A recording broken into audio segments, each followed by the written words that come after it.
If your friend or loved one has been arrested by ICE, you're going to be in a couple fights all at the same time. Obviously, when they arrest someone, they're starting a deportation action. They're trying to throw them out of the United States, in some cases, basically forever.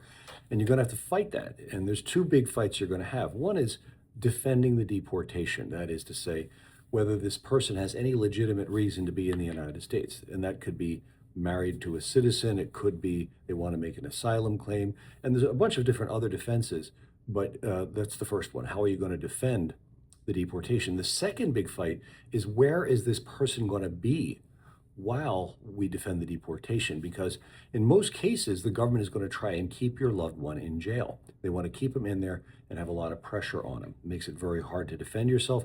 And more importantly, a lot of people get sad, depressed, despondent, and they just decide to sign themselves out and go home. So the fight over where you're going to argue about whether this person gets deported becomes very, very important. It involves how much time you have, how much access you have to this person to prepare them for court. And more importantly, again, in a lot of cases, it involves the people getting sad and just agreeing to be deported. So that's the second big fight, and that is immigration bonds. The present law since August of 2025, it's a case called Matter of Yajuri Hurtado, is that people who entered without a visa are ineligible to ask for bond. Immigration court will just tell you, we don't have jurisdiction. We can't even hear a bond motion from you. That's very disappointing, because the Biden administration let lots of people in this country on parole. These people entered right through USCIS. There was no fight about it. They were allowed in the country, and now they're saying no bond. But that's the rule right now.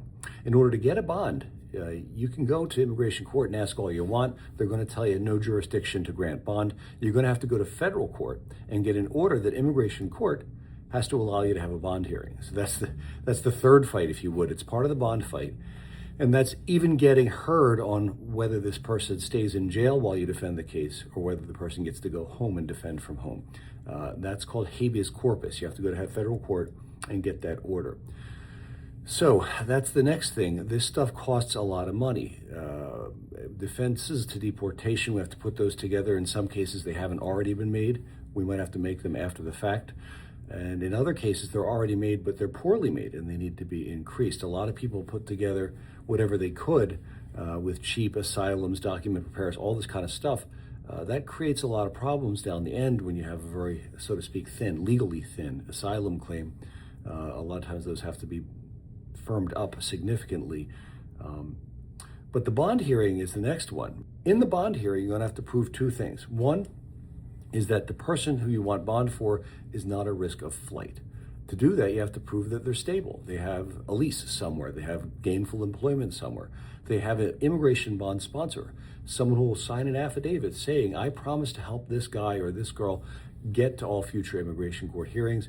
And they also have some reason to be loose in the United States. You can't get bond to go back to being illegal. There has to be a claim made. That could be asylum, a marriage, green card, some of this sort of stuff.